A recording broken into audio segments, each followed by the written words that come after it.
स्वागत है आप सबका एनसीईआरटी कैंप पे। मैं अमित आज पीरियोडिक क्लासिफिकेशन ऑफ एलिमेंट्स का पार्ट 2 लेकर आए हैं। इसके पहले पार्ट 1 रिकॉर्ड करा था, बहुत से टॉपिक्स कवर करे थे फर्स्ट हाफ में। अगर नहीं देखे तो डिस्क्रिप्शन में लिंक दे रहा हूँ, देखने के बाद यहाँ पर आना, बहुत मजा आया था, ठीक है ना, देख कर आना। चलो बहरहाल आज का टॉपिक स्टार्ट करते हैं। तो डिस्कस कर ले क्या टॉपिक्स आज देखने वाले हैं। सबसे पहले देखेंगे मॉडर्न पीरियोडिक टेबल। इसके पहले हमने ओल्ड पीरियोडिक टेबल देखा जो मेंडलीव ने दिया था, वहाँ उसको कर खत्म करा था। आज मॉडर्न की बात करेंगे, पीरियोडिक लॉ को भी देखेंगे वो क्या होता है। Position of elements in modern periodic table, किस किस पोजीशन में किन एलिमेंट्स को लगाए गए हैं पीरियोडिक टेबल में, उसको कवर करना है।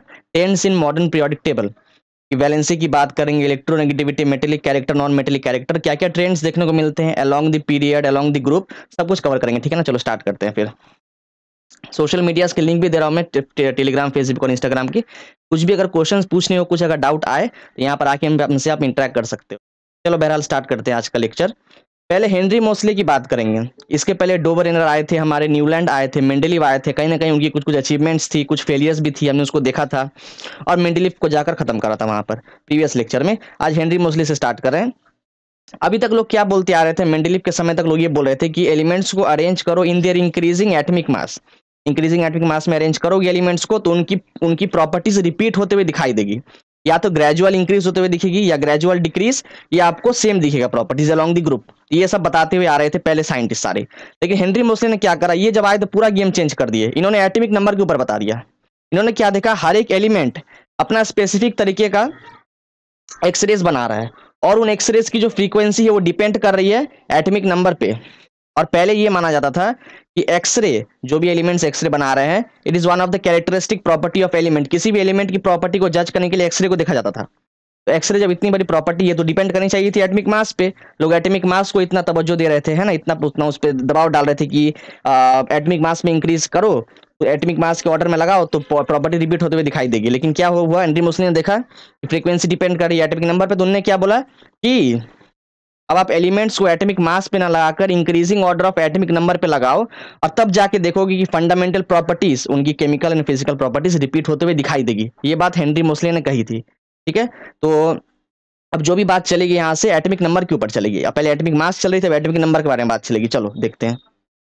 तो पहले क्या देख रहे थे, पीरियोडिक लॉ क्या बोल रहा था, properties of element are a periodic function of their atomic मास।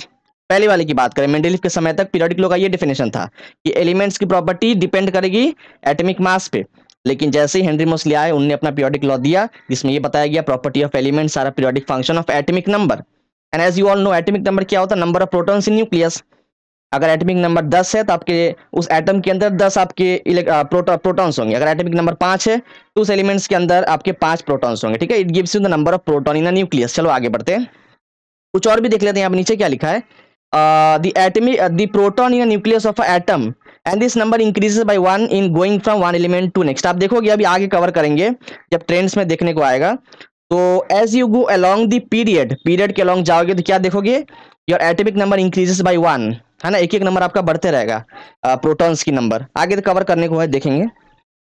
यहाँ पर क्या बताया गया है वही है, elements when arranged in increasing atomic number led to the classification of modern periodic table.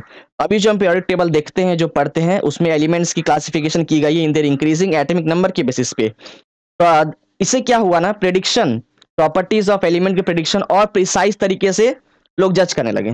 पहले उतना प्रिसीजन नहीं था, लेकिन एटॉमिक नंबर पे अरेंज करने पे प्रिसीजन और भी ज्यादा बढ़ गई। ये एक सबसे बड़ा फायदा हमें ये मिला। आगे देखते हैं। यहाँ पर आप देख सकते हो मॉडर्न पीरियोडिक टेबल। मेंडलीव के समय तक क्या था, अगर आप रिकॉल कर पाओ, मैंने बताया था, आपने देखा था उसमें आपके 8 पीरियड्स थे, सॉरी उसमें आपके 8 ग्रुप्स थे और 7 पीरियड, 8 ग्रुप्स एंड 7 पीरियड। लेकिन अब आप देखो जैसे जैसे समय बीतता गया, बहुत से एलिमेंट्स, नए नए एलिमेंट्स डिस्कवर करे गए। उस समय तक, मेंडलीव के समय तक, नोबल गैसेस भी डिस्कवर नहीं थी। आप देखो यहाँ पे 18th वाले ग्रुप में, सबसे लास्ट वाले 18th ग्रुप में आप देख सकते हो, वहाँ पे helium, neon, argon, krypton, xenon, वो नोबल गैसेस भी डिस्कवर कर दिए गए हैं। तो बहुत से एलिमेंट डिस्कवर करे गए, मोर देन 114 एलिमेंट डिस्कवर करे गए। और आप देख रहे हो ग्रुप्स को बढ़ाया गया, पहले 8 ग्रुप्स थे मेंडलीव के समय तक, अब 18 ग्रुप्स और 7 पीरियड हो गए, ठीक है ना। चलो आगे बढ़ते हैं। द मॉडर्न पीरियोडिक टेबल, जैसे मैंने बताया, it consist of 18 vertical column जिन्हें हम ग्रुप बोलते हैं, और जो हॉराइजॉन्टल हमारे रोज होते हैं उन्हें पीरियड्स बोलते हैं। तो it consist of 18 groups and 7 periods. The element present in any one group have the same valency. तो सेम ग्रुप के अंदर वैलेंसी सेम होती है। जैसे आपको फॉर एग्जांपल यहाँ मैं बताना चाहूँ, तो आप देखो यहाँ पर वैलेंसी की बात करते हैं, आपको समझा दे। ये देखो, अगर मैं इसको पकड़ूं, आप देखो, अगर मैं सेकंड वाले ग्रुप को देख लूं, सेकंड वाले ग्रुप के एलिमेंट को क्या बोलते हैं, इसको बोलते हैं एल्कलाइन अर्थ मेटल, इसका दूसरा नाम है। तो अगर मैं इसकी बात करूं, बेरिलियम, बेरिलियम के देखिए एटॉमिक नंबर 4 है, अगर इसका मैं कॉन्फ़िगरेशन करूं 2,2। अगर बात करें मैग्नीशियम की, एटॉमिक नंबर 12, कॉन्फ़िगरेशन 2,8,2। कैल्शियम की बात करें तो एटॉमिक नंबर कितनी होती है 20, कॉन्फ़िगरेशन 2,8,2। ठीक है, ये कॉन्फ़िगरेशन आप देख रहे हो। वैलेंसी क्या होती है, उसको ऑक्टेट अचीव करने में जो हेल्प करता है इलेक्ट्रॉन नंबर, उसको वैलेंसी बोलते हैं। ये देखो इसकी वैलेंसी कितनी दिख रही है, बेरिलियम, इसका एटॉमिक नंबर 4 था 2,2, समझ चाहता हूँ 2,2 यहाँ पर मैंने 4 लिख दिया था 2,2। तो देखो इसकी वैलेंसी 2 दिख रही है।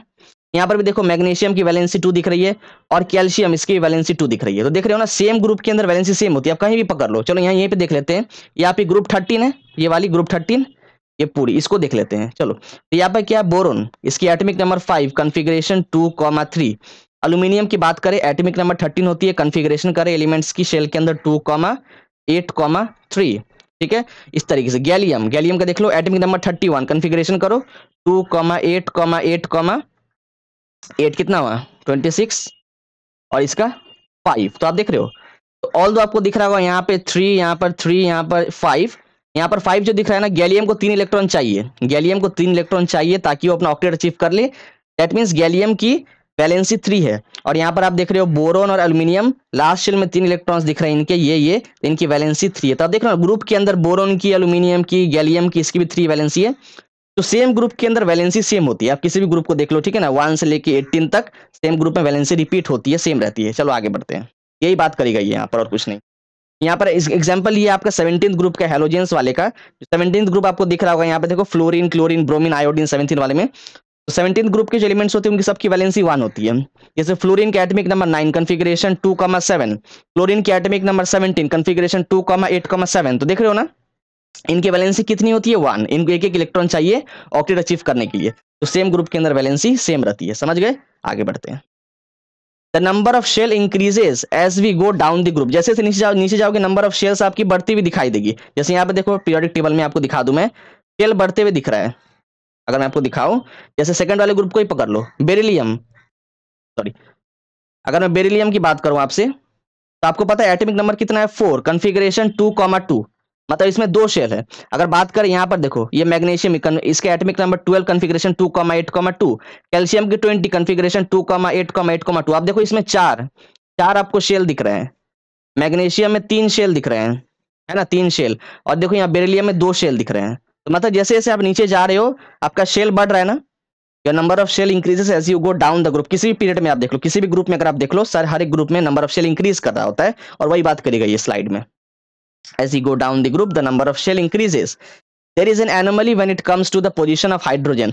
जैसे पहले भी ये कंट्रोवर्सी चलते आ रहा था, और जब न्यू पीरियोडिक टेबल आपका दिया गया मॉडिफाई करने के बाद बाय हेनरी मोसले, उसमें भी क्या देखा गया कि ये भी एक एनोमली था, पोजीशन ऑफ हाइड्रोजन को बताना। क्योंकि आप देख रहे थे, पहले मैंने डिस्कस करा फर्स्ट पार्ट में, आप जाकर देख कराना कि हाइड्रोजन को पोजीशनिंग को लेकर कंट्रोवर्सी चल रही है। ग्रुप 1 में रखी या ग्रुप 17 में, कुछ प्रॉपर्टीज उसकी ग्रुप 1 से मैच करी, जैसे valency, the valency of hydrogen is 1 and all the valency of group 1 elements are 1, तो मतलब उस ग्रुप 1 में रखो। लेकिन आपने क्या देखा, ग्रुप 17 के जो एलिमेंट्स होते हैं हैलोजन वाले, उसकी प्रॉपर्टी भी मैच करी हाइड्रोजन से। The halogens of group 17 exist in diatomic form, hydrogen also exist in diatomic form. वो जिस तरीके का मॉलिक्यूल्स कंपाउंड बना रहे थे bye reacting with different different salts, ये भी वैसे रिएक्ट कर रहा था। तो कुछ कुछ प्रॉपर्टी से मैच कर रही है आपके ग्रुप 1 से, कुछ प्रॉपर्टी मैच कर रही है ग्रुप 17 से। कहाँ रखी, कंट्रोवर्सी चलती आ रही थी। जैसे मैंने को बताया कि हाइड्रोजन बहुत छोटा होता है साइज में, तो उसको, उसकी एटॉमिक नंबर 1 है, तो उसको सिंपलेस्ट एटम मानकर फर्स्ट पोजीशन दे दिया गया एकदम ऊपर। तो आप देखोगे फर्स्ट ग्रुप फर्स्ट पीरियड में उसकी पोजीशनिंग दी गई है, first element of the first group and first period, ठीक है ना। चलो आगे बढ़ते हैं। These elements of second period do not have the same number of valence electron, but they contain the same number of shells. तो आप देखोगे यहाँ पर क्या बात, सेकंड पीरियड की अगर बात करें, किसी भी पीरियड की, पीरियड में आप क्या देखोगे, they do not have the same number of valence electron, उनकी वैलेंस इलेक्ट्रॉन सेम नहीं होती, but they contain the same number of shell। समझा दूं आपको यहाँ पर क्या बोल गया है, ये देख लो। अगर मैं किसी भी पीरियड को पकड़ लूं, जैसे फॉर एग्जांपल थर्ड पीरियड को देखते हैं, ये वाली, ये थर्ड पीरियड है मेरी, इसको देखते हैं। यहाँ पे एलिमेंट कौन कौन से हैं? सोडियम, इसी कॉन्फ़िगरेशन क्या है? Atomic number 11, configuration 2,8,1। आप देखो मैग्नीशियम, एटॉमिक नंबर 12, कॉन्फ़िगरेशन 2,8,2। अगर मैं बात करूँ इसकी एल्यूमिनियम की, एल्यूमिनियम में कितनी है कॉन्फ़िगरेशन? Atomic number 13, 2,8,3। सिलिकॉन की 14 एटॉमिक नंबर, कॉन्फ़िगरेशन 2,8,4। तो आप देख रहे हो वैलेंस, देखो आप यहाँ पे 3 शेल, 3 शेल, यहाँ पे भी 3 शेल, यहाँ पे भी 3। नंबर ऑफ शेल आपको सेम दिख रहा है, लेकिन आप देखो वैलेंस इलेक्ट्रॉन बढ़ते हुए दिख रहे हैं। इसमें आपके वैलेंस इलेक्ट्रॉन क्या होते हैं? The electron present at the valence shell, जो सबसे लास्ट शेल में इलेक्ट्रॉन होते हैं उनको वैलेंस इलेक्ट्रॉन बोला जाता है। तो देखो यहाँ पर सोडियम के केस में आपका वैलेंस इलेक्ट्रॉन 1 दिख रहा है, मैग्नीशियम में 2 दिख रहा है, आपका एल्यूमिनियम में 3 दिख रही होगी, और सिलिकॉन में 4 दिख रही है। तो आप देख रहे हो जैसे जैसे you are moving along the period, your valence electrons are increasing but the number of shell are same, number of shell same, लेकिन वैलेंस इलेक्ट्रॉन बढ़ रहे हैं। यही बात करी गई है आपको इस वाले स्लाइड में जो मैंने आपको बताया था, ठीक है ना, इस वाले में। चलो, और नीचे में क्या लिखा है? The number of valence electron increases by 1 unit. तो जैसे आप देख रहे हो by 1 unit the number of valence electron increase कर रही है, ठीक है ना। देख रहे हो पहले valence electron 1, then valence electron 2, then 3, then 4, तो एक एक यूनिट वैलेंस इलेक्ट्रॉन आपकी बढ़ रही है अलोंग द पीरियड। किसी पीरियड को आप देखोगे, मैंने जब इसके एग्जांपल लिया, आप किसी पीरियड को देख लो 1 से लेकर 7 तक, तब में आपकी सेम प्रॉपर्टी रिपीट करते हुए दिखाई दे रही होगी जो मैंने बताया। आगे बढ़ते हैं, यहाँ पर बात करेंगे एलिमेंट्स की, कि कैसे हम प्रेडिक्ट करेंगे किस पीरियड में कितने एलिमेंट्स है। आपको मैं दे रहा हूँ एक नंबर, एक डेटा, उसको आप लर्न कर लो, बहुत सिंपल है। वो क्या है, यहाँ पर मैं लिख दूं 2,8,18,18,32,32। तो मतलब ये आपके हैं number of elements along the period. बात कर रहा हूं, मतलब फर्स्ट पीरियड में आपके 2 एलिमेंट होंगे, सेकंड पीरियड में 8 होंगे, थर्ड में भी 8 होंगे, फोर्थ वाले में 18, फिफ्थ वाले में 18, सिक्स्थ वाले में 32, सेवंथ वाले में 32। ये आपके नंबर ऑफ एलिमेंट्स। देखो आप, ये आपका फर्स्ट पीरियड है, इसमें आपके 2 एलिमेंट हाइड्रोजन है और यहाँ पर आपको हीलियम दिख रहा है। सेकंड वाले पीरियड में देखो आपको दिख रहे होंगे 8 एलिमेंट्स, लिथियम, बेरिलियम, यहाँ पे आपको देखो boron, carbon, nitrogen, oxygen, fluorine, neon. तो आप देख रहे हो ना, इस तरीके से आपको एलिमेंट्स मिल रहा है। यहाँ पर कंफ्यूजन ये आता है बच्चों को कि 6th और 7th, जैसे आप देख लो 6th और 7th में आपकी नंबर ऑफ एलिमेंट 32 दिख रहे हैं, लेकिन यहाँ पे देखो 6th और 7 नंबर ऑफ एलिमेंट अगर आप काउंट करो यहाँ से लेके यहाँ तक पूरा, तो आपको 18 दिखेगा, बाकी के कहाँ गए? तो आप देखो यहाँ पर यहाँ पर स्पेस, यहाँ पर गैप दिख रहा है ना आपको, ये दोनों यहाँ पर क्या थे बेसिकली, ये बेरियम है, बेरियम के बाद यहाँ पर लैंथनम था, लैंथनम, और यहाँ पे आपको दिखा रेडियम, ये फ्रांसियम, ये रेडियम, रेडियम के बाद यहाँ पर आपको एक्टिनियम दिखेगा, एक्टिनियम। तो आप देख रहे हो रेडियम और एक्टिनियम को देखो नीचे डाल दिया गया, यहाँ देख रहे हो ये सीरीज देखो इसको। तो बेरियम के बाद आता आपका ये बेरियम के बाद आपका लैंथनम, और रेडियम के बाद आता एक्टिनियम, उसको नीचे डाल दिया गया है, देख रहे हो यहाँ पे। तो यहाँ से फिर कंटिन्यूएशन है, देखो यहाँ पर लैंथनम है और यहाँ पे बाकी आपके और भी एलिमेंट्स दिख रहे हैं, यहाँ पे आपका एक्टिनियम है, यहाँ पे थोरियम है और बाकी और एलिमेंट्स दिख रहे हैं। तो इस तरीके से जो है ना एलिमेंट्स को एज बिकॉज वहां पे तो अटेगा नहीं, वहां पे सही से फिट नहीं बैठेगा, इसलिए उसको उठाकर नीचे रख दिया गया है कुछ अलग ही ग्रुप बनाकर। इस वाले ग्रुप को बोलते हैं lanthanoid series, starting from the atomic number 57 and ending to 71। 57 से लेके 71 तक के एटॉमिक नंबर वाले एलिमेंट्स को बोलते हैं लैंथेनॉइड्स। और 89 से लेकर आप देख रहे हो 89 किसका, एक्टिनियम का, एक्टिनियम से लेके 103 वाले एलिमेंट्स जो दिख रहे हैं आपको यहाँ पर, ये सारे 103 वाले, तो इन सारे को बोलते हैं एक्टिनॉइड्स वाले एलिमेंट, एक्टिनॉइड सीरीज बोल सकते हैं, ठीक है, लैंथेनॉइड और एक्टिनॉइड सीरीज। तो देख रहे हो ना, इस तरीके से आपको जो है एज बिकॉज वहां पे तो फिट नहीं बैठ पाते, 18 एलिमेंट्स डालने हैं, तो नीचे उस बाकी कंटिन्यूएशन कर दिया गया, ठीक है ना। तो आप देख पा रहे हो, तो इस तरीके से आप नंबर याद कर लो बस, 2, 8, 8, 18, 18, 32, 32, इस तरीके से आपका नंबर ऑफ एलिमेंट्स डिफाइंड है पीरियड्स के लिए, ठीक है। चलो आगे बढ़ते हैं। The position of element in the periodic table tell us about its chemical reactivity. जैसे मैंने बताया, जैसे आप मेंडेलीव का थोड़ा थ्योरी याद करो, उसने क्या बताया था, केमिकल प्रॉपर्टी को बताने के लिए उसने कुछ फॉर्मूलाज दिए थे, the way the oxides and hydrides formed by the elements of a group. तब क्या दिख रहे थे, फर्स्ट वाले ग्रुप का हाइड्राइड्स और ऑक्साइड कुछ अलग था, सेकंड वाले ग्रुप का हाइड्राइड्स एंड ऑक्साइड, जिसको पता नहीं ये चीज हाइड्राइड्स एंड ऑक्साइड की फॉर्मूलाज किस तरीके से मेंडेलीव ने दी थी, मेरा फर्स्ट लेक्चर देख के आओ, डिस्क्रिप्शन में लिंक डाला हुआ है मैंने, उसको देख लेना, आप समझ में आ जाएगा। तो केमिकल प्रॉपर्टीज बताने के लिए the way the group of a same element are forming oxides and hydrides, उसको देखना पड़ता है, ठीक है। तो इस तरीके से जो है केमिकल प्रॉपर्टी एलिमेंट्स की जज करी गई कि दो चार अगर एलिमेंट्स आपके पास है, वो सेम टाइप का ऑक्साइड्स और हाइड्रेट्स बना रहे हैं, तो उनकी केमिकल प्रॉपर्टी सेम है। तो जो जिसके जिसके सेम टाइप की ऑक्साइड्स और हाइड्रेट्स बन रही है, वो सारे एलिमेंट्स को सेम ग्रुप में डाल दो, उन सभी केमिकल प्रॉपर्टीज आपको सेम देखने को मिलेगी, ठीक है ना। चलो बस यही था। ये सबसे बड़ा हिट था बोल सकती हो मेंडलीफ का। मेंडलीफ का सबसे बड़ा हिट, सबसे बड़ा प्लस पॉइंट ये था कि उसने केमिकल प्रॉपर्टीज को इस तरीके से डिफाइन करा जिसको लाइक नो प्रेडिक्ट करना बहुत सिंपल बन गया। बस आप फॉर्मूला को याद कर लो, उसके बाद किसी भी एलिमेंट का आप लाइक केमिकल प्रॉपर्टीज जज कर लोगे बस उस फॉर्मूलाज को देखकर, किस तरीके का ऑक्साइड और हाइड्रेट्स वो बना रहा है। ये एक बहुत बड़ा हिट था मेंडलीफ का। चलो आगे बढ़ते हैं। Trends in modern periodic table. तो ट्रेंड्स के बिना हमारा चैप्टर अधूरा है, ट्रेंड्स की बात करेंगे बहुत ज्यादा। वैलेंसी, आपने क्या देखा, सेम ग्रुप के अंदर वैलेंसी सेम होती है ना, जैसे मैंने आपको बताया था सेम ग्रुप के अंदर you see that valency same. Along the period क्या होता है ना, अलोंग द पीरियड जब आप जाओगे तो your valency number increases by 1। जैसे मैंने आपको दिखाया था थोड़ी देर पहले कि पीरियड में जैसे जैसे आप बढ़ोगे, जैसे जैसे एक एक एलिमेंट आगे बढ़ो तो योर वैलेंसी इंक्रीजेस बाय 1, लेकिन ग्रुप के अंदर सेम ग्रुप में वैलेंसी सेम होती है, ठीक है। मैं अभी दिखाऊंगा पीछे में आपको पीरियोडिक टेबल में समझ में आ जाएगा। तो एटॉमिक, फिर नीचे बात करी गई एटॉमिक साइज की। आप क्या देखोगे पीछे समझाऊंगा, atomic size increases as you go down the group. जैसे जैसे आप नीचे बढ़ोगे down the group, gradual increase in atomic size आपको देखने को मिलेगा, ठीक है। लेकिन अगर मैं बात करूं अलोंग द पीरियड, तो अलोंग द पीरियड आप देखोगे atomic size gradually decreases, along the group gradual increase, along the period gradual decrease. और वैलेंसी का आपने क्या देखा, along the group valency remains the same, सारे एलिमेंट्स का सेम ग्रुप में। और along the period valency increases by number 1, एक एक नंबर आपका वैलेंसी बढ़ते रहता जैसे जैसे आप एलिमेंट्स बढ़ते जाओगे, ठीक है ना। आगे बढ़ते हैं, यहाँ पर एटॉमिक साइज की बात करेंगे। एटॉमिक साइज बोला, एटॉमिक साइज है क्या, it is basically the distance between the centre of nucleus and the outer most shell.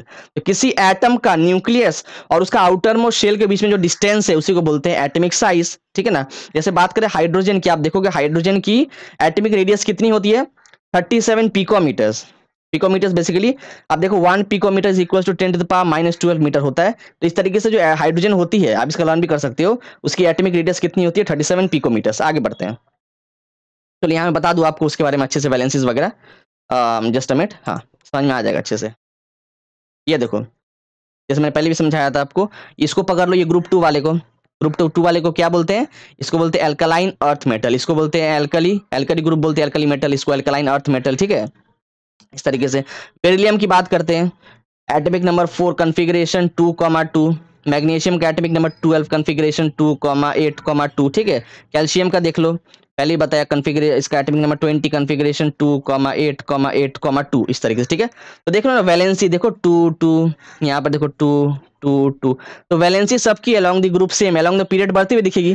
देखो इसको पकड़ लो थर्ड वाले पीरियड को, सोडियम की एटॉमिक नंबर 11 कॉन्फ़िगरेशन सोडियम में कितनी हो जाएगी, 2,8,1, मैग्नीशियम की 12 कॉन्फ़िगरेशन 2,8,2। तो देख रहे हो एक एक number means your valency increases by 1 as you move, as you go along the period. फिर एटॉमिक साइज की बात करिए, atomic size along the group देख लो, ग्रुप के अंदर अगर मैं फर्स्ट ग्रुप को पकड़ लूं, एल्कली मेटल वाले की फर्स्ट ग्रुप होता है, आप देखो हाइड्रोजन, उसकी नंबर ऑफ इलेक्ट्रॉन्स एक होता है, उसमें एटॉमिक नंबर 1, उसमें एक शेल होंगे न्यूक्लियस, और उसके बाहर एक शेल होंगे, उसमें एक इलेक्ट्रॉन होगा, ठीक है। अगर बात करें लिथियम की होती है एटॉमिक नंबर 3, उसका अगर मैं बनाऊं कॉन्फ़िगरेशन 2,1, मतलब यहाँ पर न्यूक्लियस, उसके बाहर एक शेल और एक और शेल होगा, 2,1, तो 2 इलेक्ट्रॉन फर्स्ट शेल में और तीसरा इलेक्ट्रॉन सेकंड वाले शेल में। अगर मैं बात करूं सोडियम की, ये देखो सोडियम, यहाँ पे बना दूं सोडियम की अगर मैं बात करूं, उसका एटॉमिक नंबर 11 कॉन्फ़िगरेशन 2,8,1, मतलब न्यूक्लियस और उसके चारों तरफ क्या है आपके 3 शेल देखने को मिलेंगे। फर्स्ट वाले शेल में 2 इलेक्ट्रॉन, सेकंड वाले शेल में आपकी 8 इलेक्ट्रॉन्स दिखेंगे, ऐसे इस तरीके से 8 इलेक्ट्रॉन्स आपको देखने को मिल जाएंगे, काउंट कर लेना। और थर्ड वाले शेल में 1 इलेक्ट्रॉन है। तो आप देख रहे हो ना, जैसे जैसे आप नीचे बढ़ोगे ना, तो आपको क्या देखने को मिलेगा, your number of shell will keep on increasing. जैसे जैसे आप देखिए हाइड्रोजन में आपका 1 शेल है, लिथियम में आपकी 2 शेल्स दिख रही है, सोडियम में 3 शेल दिख रहे हैं। इस तरीके से आप देखोगे पोटेशियम में आपको 4 शेल देखने को मिलेंगे। तो your shell number increases as you move down the group. आपको पता है शेल नंबर बढ़ने से एटॉमिक साइज बढ़ेगा। आप देखो ना न्यूक्लियस, आप देखो न्यूक्लियस और ये आपका वैलेंस शेल, इसके बीच का दूरी देखो कितना ज्यादा, इस केस में देखो डिस्टेंस कितना बड़ा, और हाइड्रोजन के केस में देखो डिस्टेंस कितना छोटा between nucleus and your valence shell. Lithium का देखो यहाँ पर आपको दिख रहा होगा। तो आप देखो ना जैसे जैसे आप नीचे बढ़ते जा रहे हो, योर डिस्टेंस एटॉमिक रेडियस आपकी बढ़ रही है, तो नीचे नीचे बढ़ोगे अलोंग द ग्रुप, आपके शेल नंबर भी बढ़ेंगे, आपके शेल ज्यादा होते जाएंगे और एटॉमिक साइज भी बड़ा होते जाएगा। लेकिन पीरियड में क्या होता है, along the period your atomic size decrease तो कर रहा होता है but your shell number remains the same. ये मैंने क्या बोल दिया? अब जब शेल नंबर सेम है, एटॉमिक साइज घट कैसे रहा है? ये बहुत बड़ा यहाँ पे कंफ्यूजन आता है। जैसे आपने यहाँ बताया ग्रुप के अंदर शेल नंबर बढ़ रही है, चलो जैसे जैसे लाइक नो वैलेंस शेल दूर जा रहे हैं न्यूक्लियस से, तो एटम बड़ा होता जा रहा था, तो ग्रुप के अंदर समझ में तो आ गया। लेकिन पीरियड में आप बोल रहे हो कि शेल नंबर सेम रहता है, despite of that atomic size घटते जा रहा है ग्रेजुअली, ऐसा क्यों? उसको समझते हैं यहाँ पे, देख लो मैं समझा दूं। First of all let me rub it, clear रब कर देते हैं। अब देखो यहाँ पर समझाते हैं आपको एग्जाम्पल से, सेकेंड, हाँ ये लो, चलो इसी को पकड़ लेते हैं, सेकंड वाले को ही पकड़ लो, सिंपल है, इसको देख लेते हैं। Lithium atomic number 3 configuration 2,1, beryllium का एटॉमिक नंबर 4 कॉन्फ़िगरेशन 2,2। फिर यहाँ पे देखो सेकंड वाले पीरियड में बोरोन भी है, बोरोन को देख लो, ठीक है, इसी का एटॉमिक नंबर 5 कॉन्फ़िगरेशन 2,3। कार्बन की एटॉमिक नंबर 6 कॉन्फ़िगरेशन 2,4, ये देखो नाइट्रोजन का एटॉमिक नंबर 7 कॉन्फ़िगरेशन 2,5, ऑक्सीजन का एटॉमिक नंबर 8 कॉन्फ़िगरेशन 2,6। इस तरीके से आप देख रहे हो, मैंने सेकंड वाले पीरियड के एलिमेंट से कॉन्फ़िगरेशन की है, तो आप देख रहे हो ना, इसमें भी 2 शेल, इसमें भी 2 शेल, इसमें भी 2 2 2, तो देखो सारे एलिमेंट्स का मीन सेम पीरियड के अंदर, पीरियड 2 के अंदर नंबर ऑफ शेल सेम है, लेकिन आप देखो आपके नंबर ऑफ प्रोटॉन्स बढ़ रहे हैं। देखो देखो जितने एटॉमिक नंबर होते हैं उतने नंबर ऑफ प्रोटॉन्स होते हैं किसी भी एलिमेंट के अंदर, तो एज बिकॉज लिथियम का एटॉमिक नंबर 3, मतलब इसमें 3 प्रोटॉन्स, बेरिलियम के अंदर 4 प्रोटॉन, बोरोन के अंदर 5 प्रोटॉन, कार्बन के अंदर 6 प्रोटॉन और नाइट्रोजन के अंदर 7 प्रोटॉन, ऑक्सीजन में 8 प्रोटॉन्स। तो देख रहे हो नंबर ऑफ प्रोटॉन्स बढ़ रहे हैं। आपको पता है प्रोटॉन्स कहाँ होते हैं? न्यूक्लियस के अंदर। तो आप सोचो आपका नंबर ऑफ शेल तो सेम है, जैसे ये आपका न्यूक्लियस है, इसके इसके आपके चारों तरफ कितने हैं? आपके 2 शेल दिख रहे हैं हर एक एलिमेंट के लिए। तो जैसे जैसे आपका यहाँ पर नंबर ऑफ प्रोटॉन बढ़ते जाएगा, प्लस चार्ज बढ़ते जाएगा बढ़ते जाएगा बढ़ते जाएगा, तो मतलब क्या? आपको पता है कंटिन्यूअसली एटम के अंदर इलेक्ट्रो, वहां पर आपका अट्रैक्शन हो रहा होता है, electrostatic force of attraction goes on between nucleus and the electron, है ना, उनके बीच में अट्रैक्शन हो रहा होता है। तो जितना ज्यादा अट्रैक्शन बढ़ जाएगा, एटम और पास आना चाहेंगे ना। आप सोचो अगर आपने न्यूक्लियस की पावर बढ़ा दी, मतलब उसको खींचने की ताकत, इलेक्ट्रॉन न्यूक्लियस के बीच में अट्रैक्शन है, एक दूसरे को वो पुल कर रहे होते हैं। अब जब पावर ज्यादा बढ़ गया न्यूक्लियस का, तो वो और जल्दी से आसानी से खींच लेगा इलेक्ट्रॉन्स को। तो सोचो अगर इलेक्ट्रॉन्स को पास पास खींचने लगेगा, जितने ज्यादा प्रोटॉन्स होंगे, इसका मतलब क्या? इलेक्ट्रॉन्स को पास खींचने से आपका एटॉमिक साइज घटते रहेगा ना, देखो घटते रहेगा। ऑल्दो आपका नंबर ऑफ शेल्स उतना ही रहेगा, 2 शेल है 2 ही रहेंगे। एटम अगर इतना बड़ा है तभी 2 ही शेल, एटम इतना छोटा है तभी 2 ही शेल, ठीक है। बस एटम छोटे हो रहे हैं क्योंकि आपका इफेक्टिव न्यूक्लियर चार्ज, आप बोल सकते हो, that is number of protons in nucleus. Your effective nuclear charge keeps on decreasing along the period, समझ गए? इफेक्टिव न्यूक्लियर चार्ज के बढ़ने से attraction between nucleus and the वैलेंशियल electron increases, और जितने ज्यादा लेफ्ट टू राइट जाओगे अट्रैक्शन उतना ही ज्यादा बढ़ेगा, क्योंकि नंबर ऑफ प्रोटॉन्स बढ़ रहे हैं, और उसलिए अट्रैक्शन बढ़ने से एटम्स पास पास आएंगे, तो एटॉमिक साइज तो घट गया but the number of shell remains the same, ठीक है। तो ये आपने ट्रेंड्स कुछ समझा, और बढ़ते हैं, चलो आगे समझते हैं। ये तो हमने देख लिया इस चीज को, आगे बढ़ते हैं। The atomic size increases down the group, मैंने आपको पहले बताया डाउन द ग्रुप में क्या हो रहा है, आपके वैलेंस, आपके वो जो शेल नंबर है वो भी बढ़ रहे हैं, शेल नंबर बढ़ रहा था। आपने देखा, आपके देखा हाइड्रोजन में 1 शेल है, मैं फर्स्ट ग्रुप की बात कर रहा हूँ, हाइड्रोजन हमारा फर्स्ट ग्रुप का एलिमेंट है, उसमें 1 शेल है। फिर आपने क्या देखा? लिथियम, उसमें 2 शेल होते हैं। सोडियम 3 शेल, उसके नीचे आप देखोगे पोटेशियम फर्स्ट ग्रुप के अंदर, उसमें 4 शेल, तो शेल नंबर बढ़ रहे हैं, एटॉमिक साइज, एटॉमिक रेडियस भी बढ़ रहा होता है, ठीक है ना। तो देखो the increase this increase the distance between the outer most electrons and the nucleus, so that the atomic size increases, वही बात है। तो आपने सब कुछ समझ लिया ना, आगे बढ़ते। और कुछ नहीं समझे, अगर मैंने कुछ फास्ट बोल दिया हो तो आप इसको थोड़ा सा आप इसको रिवाइंड करके पीछे वाले लेक्चर्स को, पीछे वाले कुछ मिनट्स के आप देख लो, ठीक है ना। आगे बढ़ते हैं, अब बात करेंगे metallic and non metallic character की। मेटेलिक कैरेक्टर मतलब मेटल कौन कितना अच्छा मेटल है उसकी मेटल कैरेक्टर उतनी अच्छा, जो जितना अच्छा नॉन मेटल है उसकी नॉन मेटेलिक कैरेक्टर उतनी बढ़िया। तो आप क्या देखोगे पीरियोडिक टेबल के अंदर, जो आपके राइट्स, आपके जो लेफ्ट साइड में एलिमेंट्स, दैट इज ग्रुप 1 और 2, ग्रुप 1 और 2 में जो एलिमेंट्स है वो सब मेटल्स है आपके। फिर आप देखोगे 13 से लेके 18 तक, 13 से लेके 17 18 वाले जो होते हैं हमारे पी ब्लॉक वाले एलिमेंट, उसमें आपके सारे नॉन मेटल्स भरे हुए हैं, मेटलॉइड्स भी है उसमें कुछ, 13 से लेके 17 वाले में नॉन मेटल भी है, मेटलॉइड भी आप देखोगे, समझाऊंगा मेटलॉइड क्या होता है। और बीच में दैट इज ग्रुप 3 से लेके 12, जो बीच में होते हैं हमारे डी ब्लॉक वाले एलिमेंट, जो हमारे जिनके लाइक नो जो ग्रुप होते हैं 3 से लेकर आपके 12 तक, वो होते हैं ट्रांजिशन एलिमेंट्स। तो आप क्या देखो, जैसे जैसे आप मूव करोगे अलोंग द पीरियड, जैसे जैसे लेफ्ट से राइट जाओगे, तो आप मेटल से नॉन मेटल में पहुंच रहे हो, है ना, मेटल से नॉन मेटल में पहुंच रहे हो अलोंग द पीरियड, तो your metallic character decreases along the period. लेकिन आप क्या देखोगे, अलोंग द ग्रुप जैसे जैसे आप नीचे बढ़ोगे आपकी मेटेलिक कैरेक्टर बढ़ेगी। अलोंग द ग्रुप आप देखोगे मेटेलिक कैरेक्टर बढ़ते हुए, but along the period, period के अंदर मेटेलिक कैरेक्टर घटते हुए दिखेगी। देखो किसी को भी मेटल और नॉन मेटल कब बोल सकते हैं, अगर कोई एलिमेंट मेटल है, मेटल की प्रॉपर्टी क्या होती है, इट लूजेस इलेक्ट्रॉन्स इजिली, जो जितने अच्छे से इलेक्ट्रॉन लूज कर पाए वो उतना अच्छा मेटल।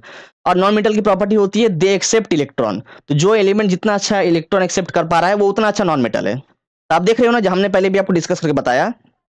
अब देखो यहाँ पर अगर मैं किसी भी ग्रुप को पकड़ लूं, इसको देख लो, मैंने समझाया कि ऊपर से नीचे आते वक्त along the group, along the group क्या होता है, your atomic size decreases increases along the group, atomic size atomic radius बढ़ रहा होता है। तो आप सोचो अगर एटॉमिक रेडियस बढ़ रहा है मतलब क्या, हमारे न्यूक्लियस और जो वैलेंस शेल इलेक्ट्रॉन है उसके बीच में अट्रैक्शन कम होते जा रहा है ना।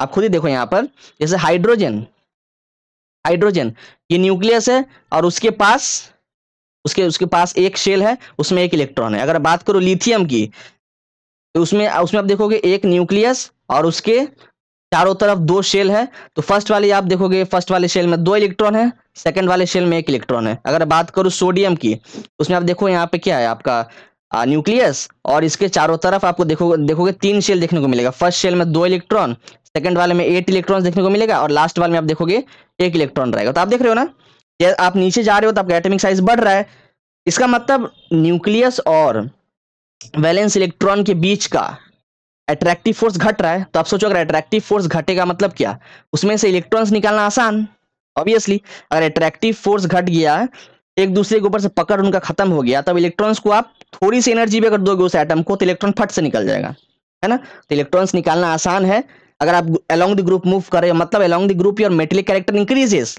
Because metal has the property to lose electron. लेकिन पीरियड में क्या होता है, along the period your metallic character decreases. आप देखो यहाँ पर किसी भी पीरियड को पकड़ लो, जैसे फॉर एग्जांपल इसको ले लेता हूं मैं, पीरियड नंबर 3, सोडियम की बात करें, जैसे 11 होता है इसका, अगर मैं इसको रब कर दूं, पहले रुको, let me rub it first. हाँ, अगर मैं इसकी थर्ड वाले पीरियड को पकड़ लेता हूं, उसकी एग्जांपल समझाता हूं आपको। लिथियम की एटॉमिक नंबर 3, कॉन्फ़िगरेशन 2,1, मतलब यहाँ पर आपको फर्स्ट शेल ये न्यूक्लियस और उसके आसपास दो शेल। बेरिलियम को देखो एटॉमिक नंबर 4, तो उसमें आप देखोगे फर्स्ट शेल, और इसमें भी आपके न्यूक्लियस के फर्स्ट वाले न्यूक्लियस के बाहर आपके दो शेल देखने को मिलेंगे।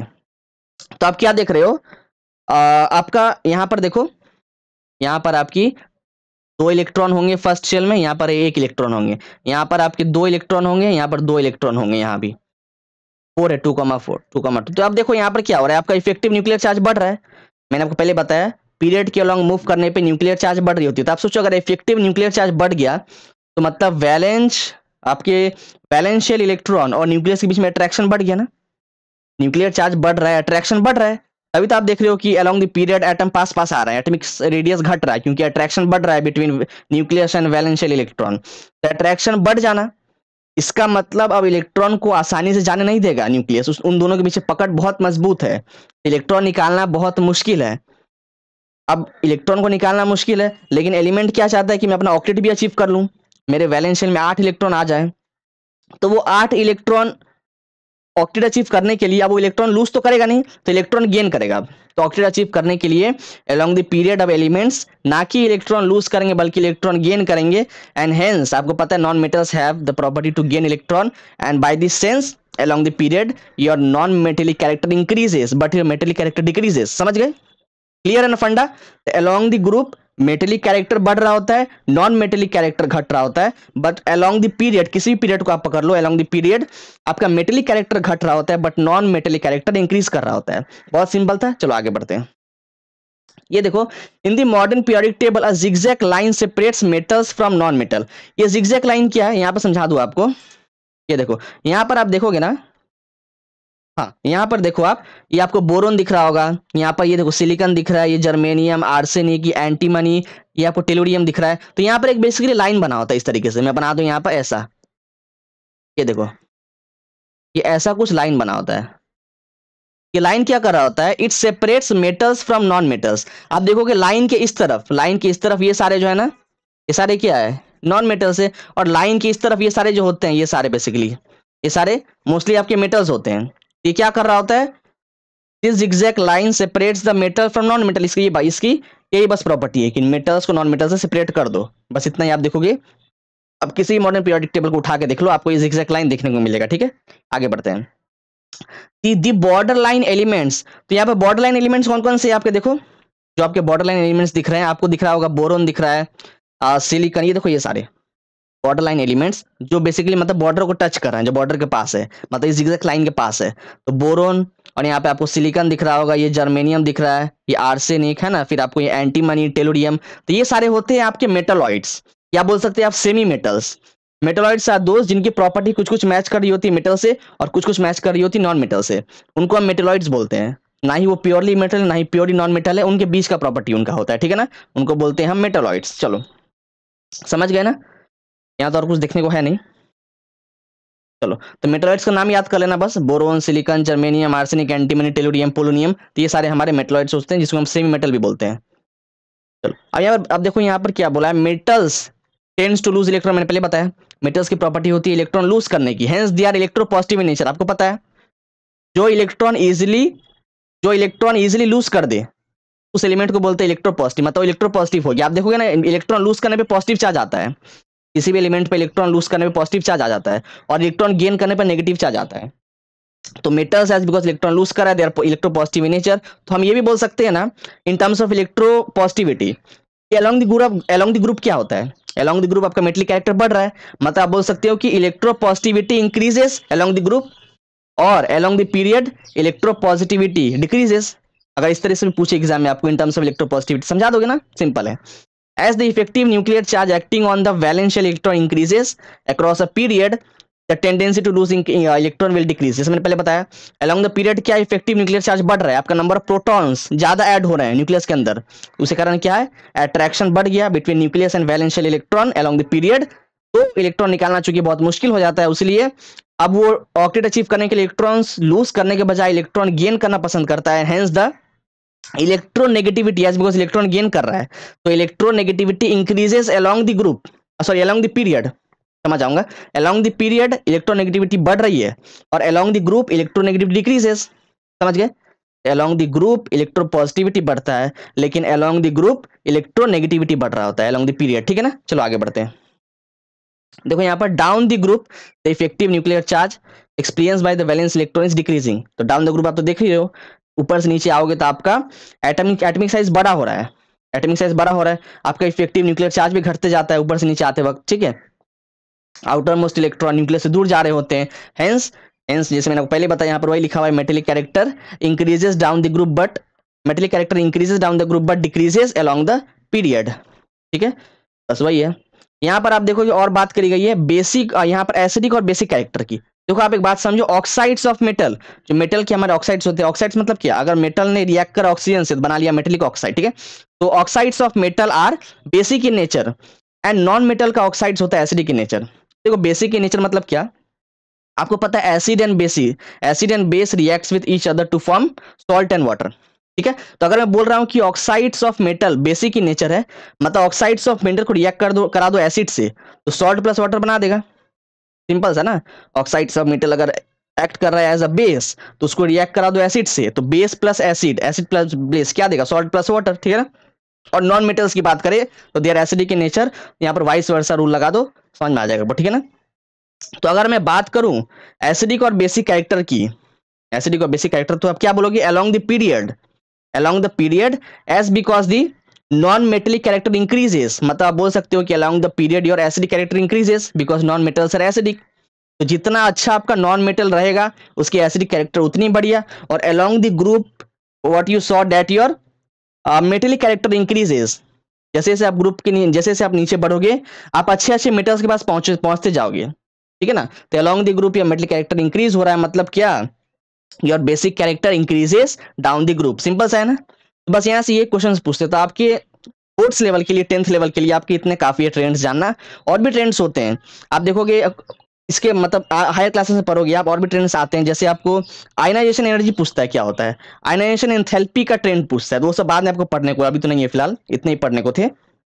ठीक है, तो इतना ही रखते हैं देन। तो पीरियोडिक टेबल का हमने डिस्कस कर लिया सब कुछ, सारे ट्रेंड्स वगैरह देख लिए, एलिमेंट्स वगैरह के पोजीशनिंग की बात कर ली, और इस तरीके से आपका दिख रहा होता है। देखो मैंने फिर आपको ये भी बताया कि 18 हमारे पीरियड्स होते हैं, सॉरी 18 ग्रुप्स होते हैं, और आपके 7 पीरियड्स होते हैं मॉडर्न पीरियोडिक टेबल के अंदर।